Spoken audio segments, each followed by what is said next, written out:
হয় মা নিয়ে আসুক বাবাকে, নাহলে রূপারা যাক বাবার কাছে। রূপারা বাবার সাথে থাকবেই। তুমি দেখো রূপার মা সব ঠিক করবে। রূপার মা পারে না এমন কোনো কাজ নেই। রূপা বলছে ঠিকই, কিন্তু আমি কি পারবো? আচ্ছা, আমি কি ওনার মতো ডাক্তারি পড়তে পারি না? হ্যাঁ, আমি ডাক্তার হব, কিন্তু এই বয়সে কি আমি পারবো? হ্যাঁ রূপা, আমরা খুব তাড়াতাড়ি সবাই মিলে একসঙ্গে থাকবো। তুমি সত্যি বলছো মা? আমরা আবার সবাই একসঙ্গে থাকবো? হ্যাঁ থাকবো তো, আর সেই ব্যবস্থা তোদের মাই করবে।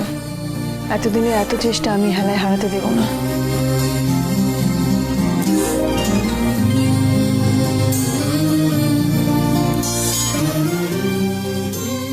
তুই এখন কি করবি মা?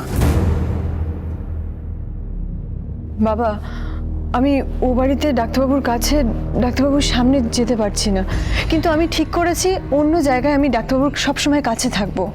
দরকার হলে আমি যে কোনো কাজ নিয়ে সেখানে চলে যাব, কিন্তু আমি যাবই। যে কোনো কাজ? কেন? সূর্য ডাক্তারি পরীক্ষায় বসতে চাইছে, তুইও ডাক্তারি পরীক্ষায় বসবি? কি? আমি ডাক্তারি পরীক্ষায় বসবো?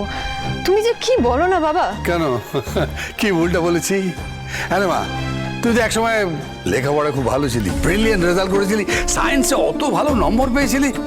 তুই ডাক্তারি পরীক্ষায় বস, তুই পারবি। আমার মনে হচ্ছে তুমি আগের জন্মের কথা বলছো বাবা।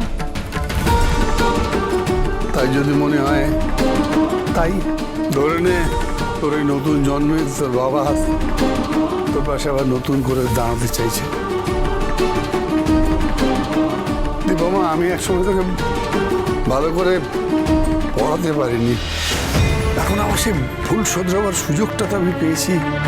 আমি যদি সেই সময় তোর পাশে দাঁড়াতাম, তোকে সাপোর্ট করতাম, তুই ডাক্তার, ইঞ্জিনিয়ার বা লয়ার যে কোনো একটা কিছু হতে পারতি।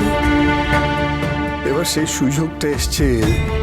তোর ভাগ্য বল ভাগ্য, জীবন বল জীবন, সময় বল সময়।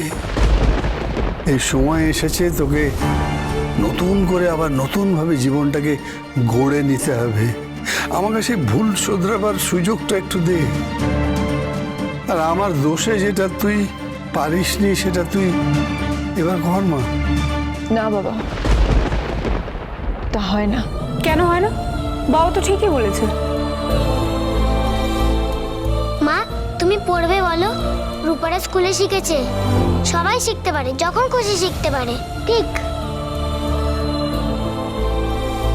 দিদি, তখন আমার আর মায়ের জন্যই তো পড়াশোনাটা হয়নি। আমাদের তুই ক্ষমা করে দিস প্লিজ। তুই আবার এসব কথা বলছিস? হ্যাঁ বলছি। অনুরাগীর ছোঁয়া, সোম থেকে রবি রাত 9:30টায় স্টার জলসায়।